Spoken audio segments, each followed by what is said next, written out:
What's up, guys? We are back. Fitness Profit Multiplier, Anthony and Jimmy. Today, we're going to be talking about your gym layout and how to make it more functional and more profitable for you and your business. Most people don't think about that. You sign that lease, you get a gym, and you're like, all right, cool. I'm going to fill this with all stuff that I love. And you get the preacher curl machine, you get the glute ham raise machine, you get the leg press, you get, all these other fancy equipment. You get the boxing bag in the corner. You get all these things and you're making no money. What happened? You thought that if you got all the best equipment in the world that people were going to come and pay because you have the best equipment. In fact, that is not the way business works at all. You need to look at your square footage that you're paying for. How can I maximize the profit that comes from every square foot of this facility? And I will tell you guys, it's not from having the leg press. It's not from having the glute ham raise. It's not from that stuff. So we're going to talk about the layout of your gym and how to set it up for success. Again, we also don't know who's listening to this on the other end. So we don't know what kind of, what your facility looks like or whatever, but we're going to kind of give you like a gist of how to do this. Right. And one of the things about Anthony and my journey has been, we're in areas that have relatively high rent rates, right? And those high rent rates make it so that for us to be as profitable as possible, even if you don't have high rent in your area, a smaller facility means less rent, right? No matter where you are. So optimizing a smaller facility is going to be way more advantageous for you as a business owner than dropping another $5,000 on a facility every month that you're not recouping in revenue, right? That's not making you any more money. So that's really what we're talking about here. So he says, Anthony says, hey, we don't know what kind of facility you have.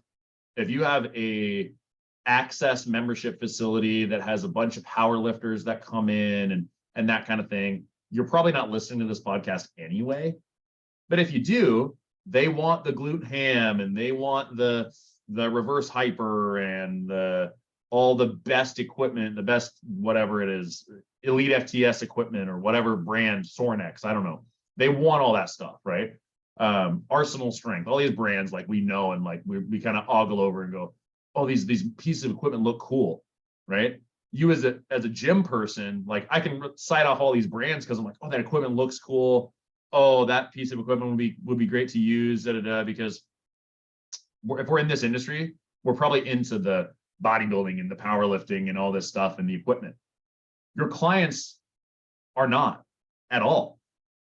They couldn't name those brands off. There's no way, right? And your clients, what they need, where the money is in this industry, and the money is in personal training, is in people that are over 40, that have sacrificed everything else in their life to grow in their careers, to grow their families, to pay attention to these other things other than their own health. So the best things for them are not a glute ham raise, right? They can't even use the glute ham raise for crying out loud, right? The last thing that Mrs. Jones needs is to do preacher curls, right? She needs to be able to keep up with her family on a hike. She needs to be able to sit on the toilet without pain, right? Like there are other things that she needs other than glute ham raises and big pumped up erectors in her back. And she doesn't need any of that. She needs to be able to squat properly, burn some calories and move, right?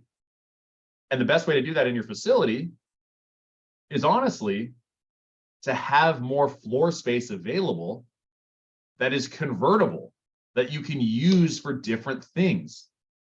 So having a piece of equipment that just sits there and takes up space is not advantageous for you. A little story of ours, we got a glute ham raise machine at our facility in the beginning. It was like $800. It was a Rogue glute ham raise. It was like $800. And this was when my business was making like no money. I was not taking any profit. And I bought this $800 glute ham raise machine. And my first space was only 1,200 square feet. Okay.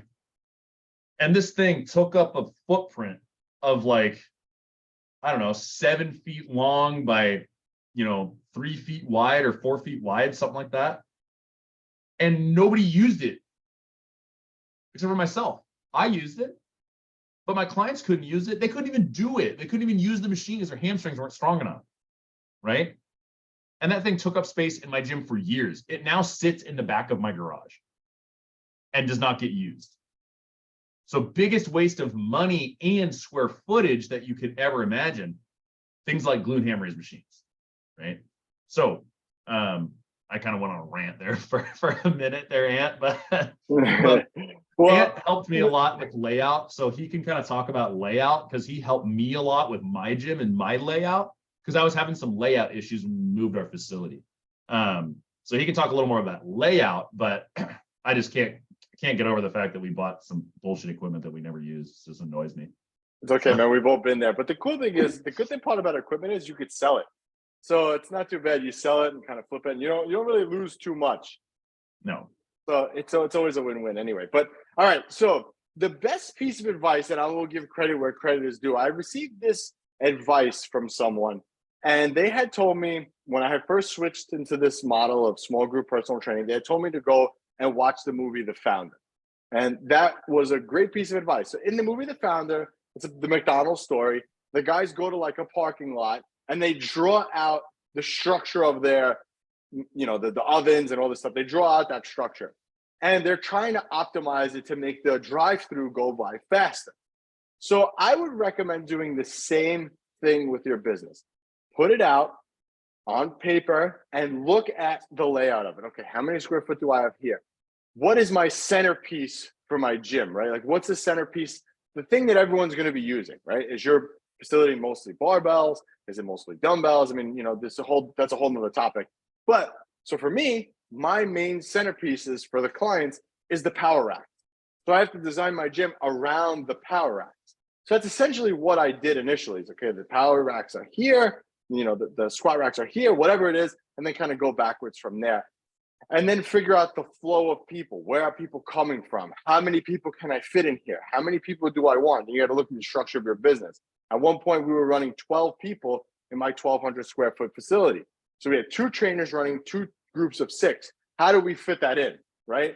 So almost like measuring out where every person's going to be. Now the gym structure is a little bit different, but that was how I did it initially. So I would recommend go and watch that movie.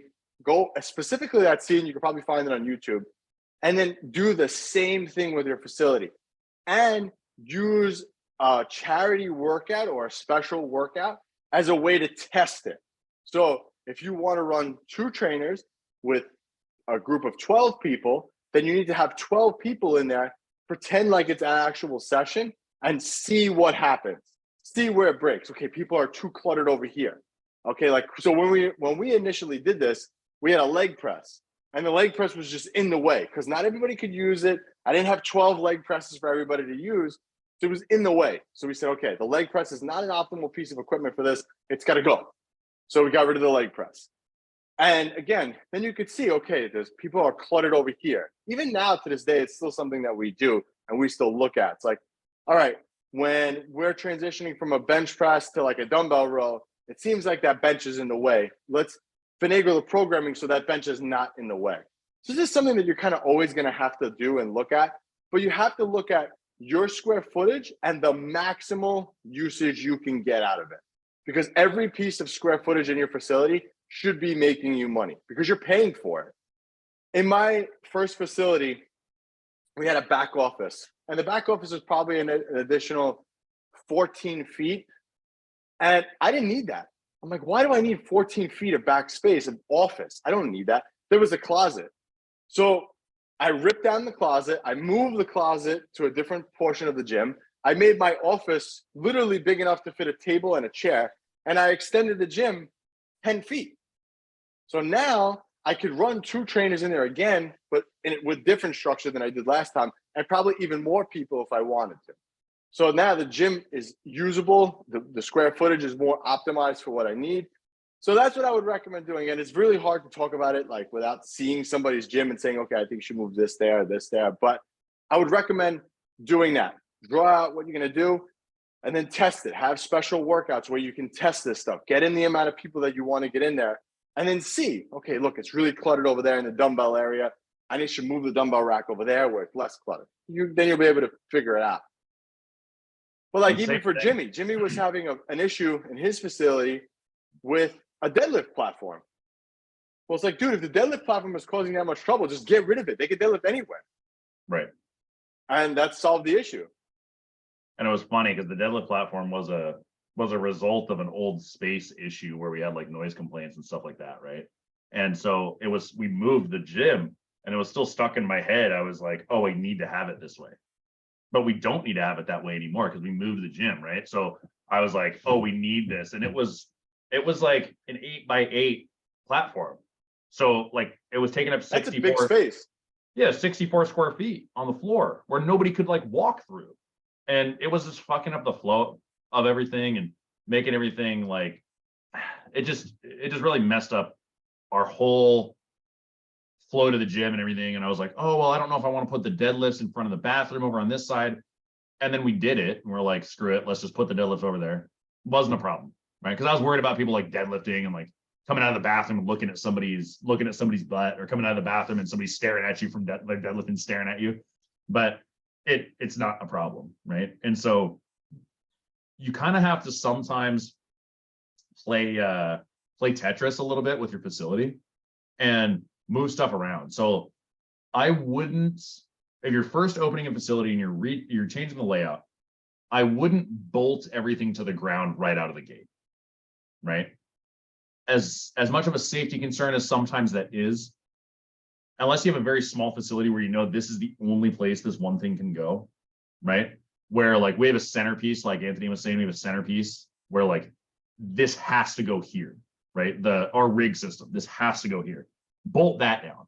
But the other stuff like the free squat racks and some of the other things, don't give it a permanent spot because you can always move stuff around, right? And change the flow. And to Anthony's point of getting rid of an office, we had to get rid of an office in our space.